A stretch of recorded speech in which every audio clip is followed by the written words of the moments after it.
Hey everyone, and welcome to a playthrough of the Shogun campaign in Kingdom 2 Crowns. I'm going to be destroying every portal in this playthrough, and hopefully I won't die, but I won't be rushing things, so there'll be plenty of time to see various mounts, hermits and statues along the way. So let's get started.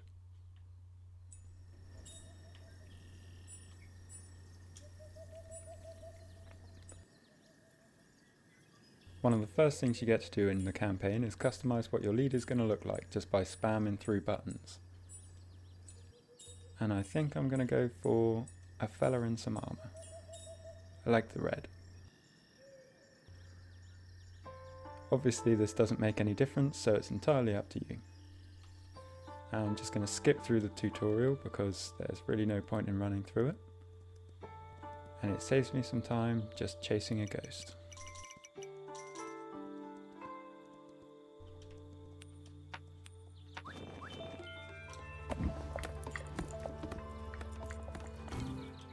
So you'll want to start off, and if you do play the tutorial, it will make you get one archer and one builder at least anyway.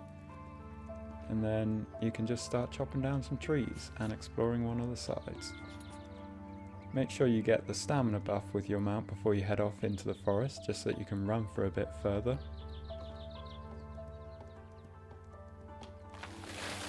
Always handy to have a coin with you, don't want to be losing at this point.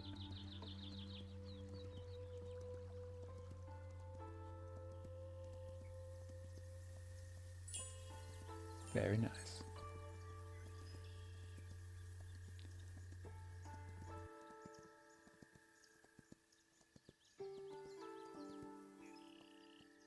While you're exploring each side of the island, it's best to make a note of what you find along the way so that when you return to the island you can navigate a bit easier. So we've just passed the hermit hut and got to a coin chest. There should be 3 on this island.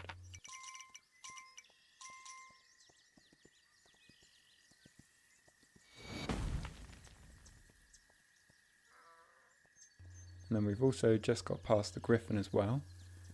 And there's a camp quite far out on this side, which hopefully means there'll be one a lot closer on the right hand side of the island. We don't really need to worry too much about time on this first day because there should be plenty to get all the way out here and back to the camp before night. Even if there are a couple of guys chasing me, which I probably should have run away a bit sooner, but wanted to get that grazing buff.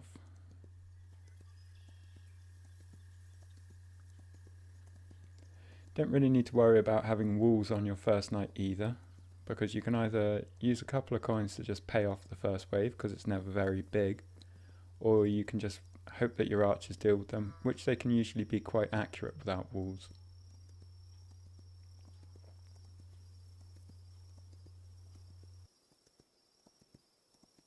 One of the reasons for picking the Shogun campaign this time round is just because I haven't played it as much as the other one.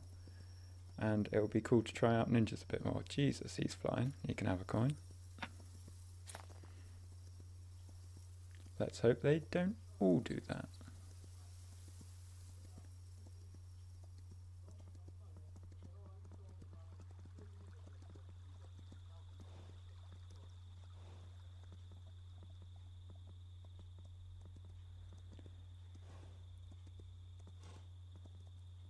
I'll probably be speeding up through nights or any other slow parts of the campaign just so that we're not sat around watching nothing going on and can see a bit more of the action. So great, we've got a lovely amount of coins from our archer, which is always nice, and that should be more than enough to pay off these couple of greed. Let's see how the archer gets on the other side.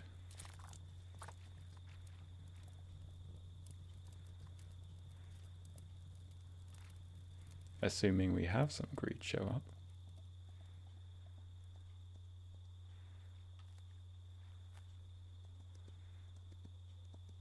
Alright, well, we look safe, so we'll just recruit those people. And before heading out for the day, it's always good to get the coin off of the trader, or the coins off the trader, and then send him back with a coin, so we'll come back the next day.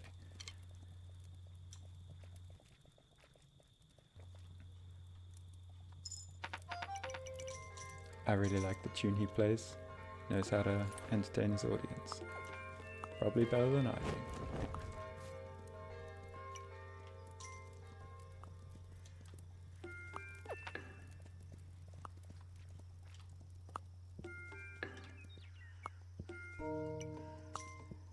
Don't really need walls again, but it's worth getting them because...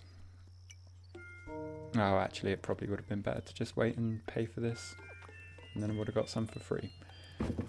Oh well, that's 2 whole coins wasted. What am I going to do? Okay, so now that we know what's on the first side, we'll head off down the right hand side. And because we know everything that's there, we should have a good idea of what we'll find. So we should have a couple of coin chests. It will be the cliff portal on this side, and then also the archery statue.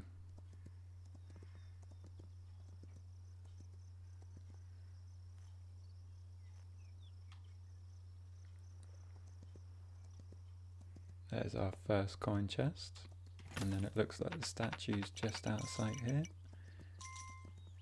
We're definitely going to come back for this because it's one of the most useful things you can get in the campaign with gems.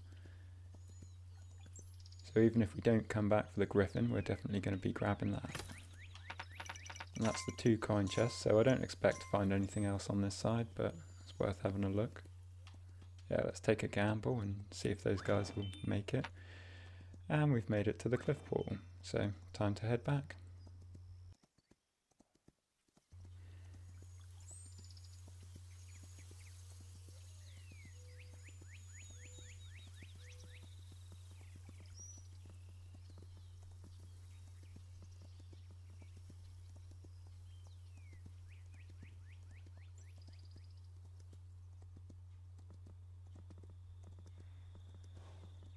Gonna have a little graze because we're running out of energy. And I find you have to wait until that animation is fully complete. Even if the horse's head is lifted up off of the grass, you still have to wait for it to return to the normal position to actually get the buff. Bit weird, but it's just the way it seems to work. Or at least that's how I found it works.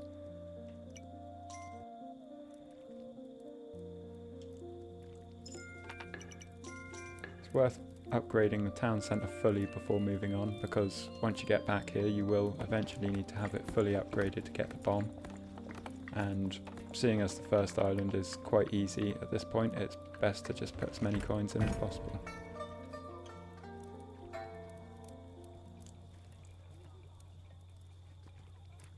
I don't know if those guys are going to make it. He should though. Oh yeah, look. There they go. It's going to be tense.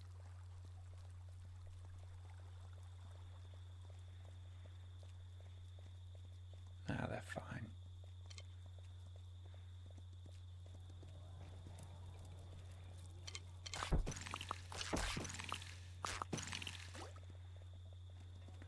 Okay, so there's not much more to actually do on this before leaving. We pretty much just want to make sure our walls are as upgraded as possible, which isn't much more, it's just one more level because we haven't got the stone technology yet.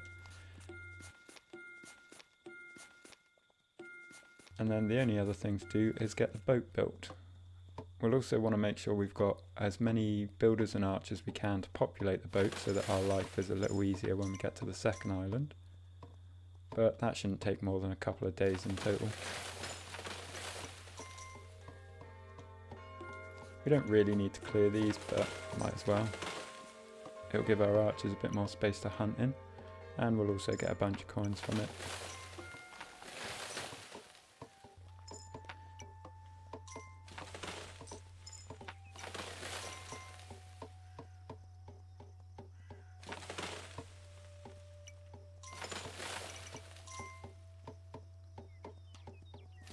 Alright, whilst they're doing that, I'll head into the forest and recruit another couple of people from the left hand side and also get the boat building, so that's at least in progress.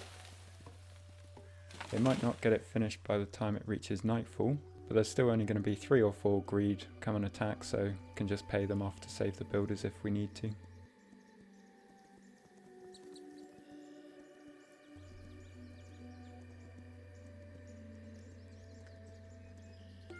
Fortunately on the first island all of the bits of the boat are paid for, so you don't have to pay any more than that initial 10 plus the little bit to launch the ship, but that's not too much of an issue, and that's something we will have to pay more for on the later islands.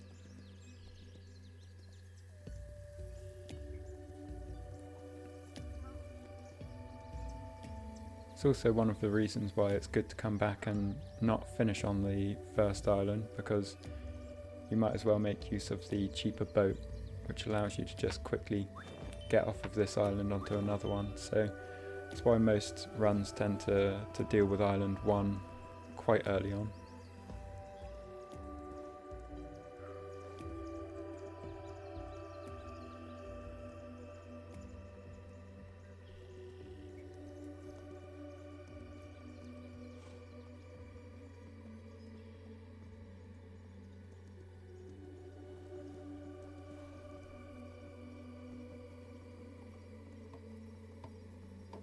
Hopefully these guys got some coins from the trees they chopped down. Great, that would be more than enough to protect them from the greed if it gets to nightfall, which I have no idea what time it is. But it doesn't exactly look early out there, so we'll just keep an eye on them.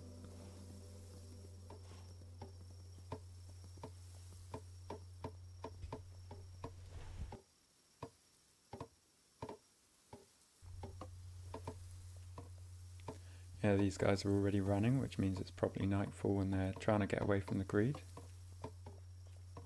Yep.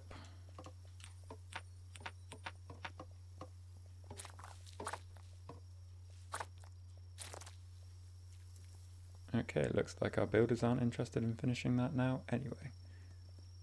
But at least they made good progress and they'll be back there during tomorrow to finish it all off.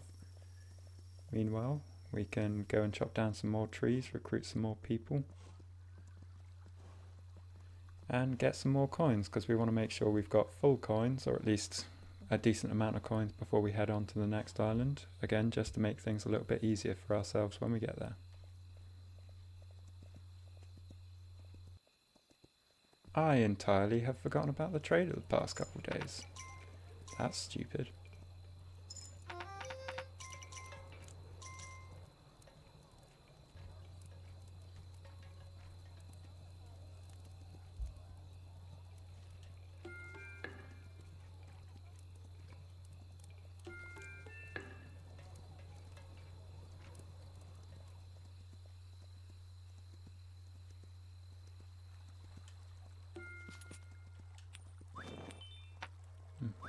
Some greed were running away there, that was weird.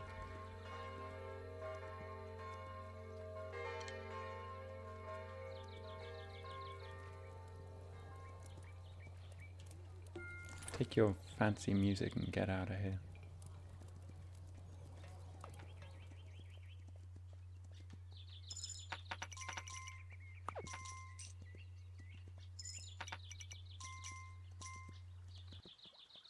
Bit of luck, scaring the deer in the right arm. No, they couldn't finish the job.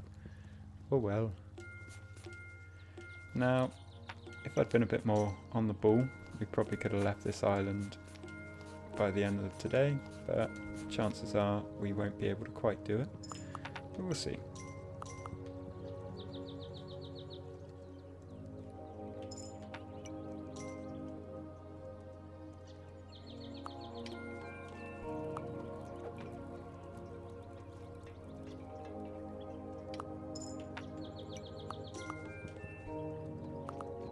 Poor creatures.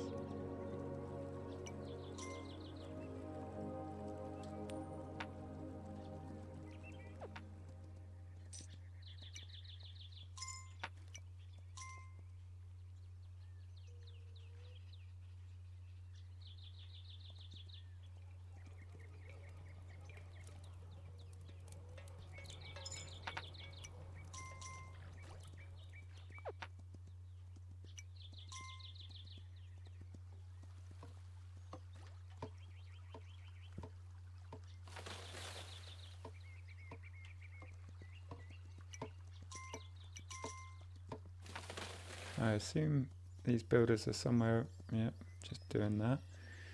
Running back to get some trees. There's no point putting it all in danger and trying to rush getting on the boat before the end of the day, because it's just one day and we're not in any rush. So we'll play it safe and just chop down these trees, make sure the walls are up, and make sure we've got all the archers we can. So the boat can carry 3 builders and 4 archers. It can also carry some squires, but we'll need the stone technology before we can get them. So for now it's just the 3 builders and 4 archers. But I think it also wants to leave behind some people, so you have to have a little bit more than that. So at the moment we've got 2 builders there, 3rd one over here, so we'll get 1 more.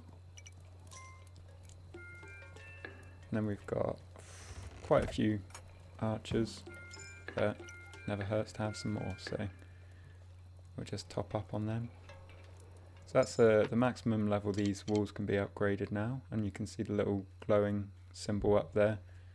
Flashing symbol up there is just a stone, so that indicates we need to get the stone technology before we can upgrade it further, and we'll be getting that on the second island.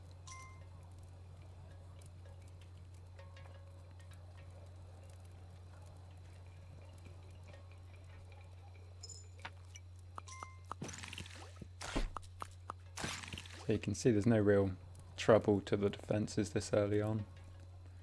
Plenty of archers take care of it in no time.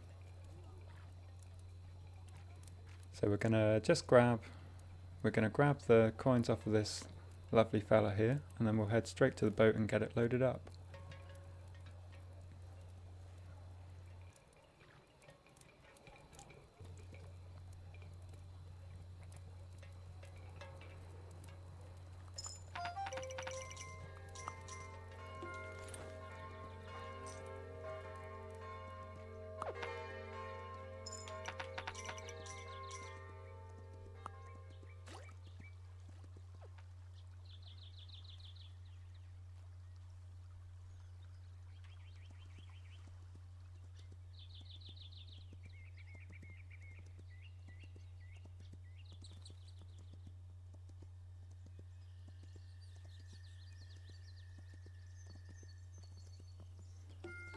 Got to pay a couple of coins so that these builders will come and move it and get it ready for everyone to get on, and then we should have plenty of time to get everyone on board before nightfall.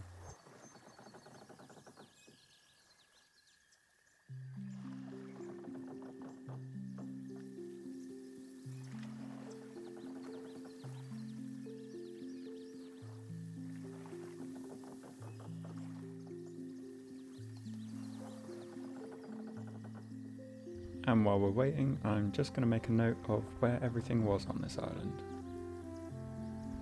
So on the left hand side we had the dock, we had the hermit, and we had the griffin.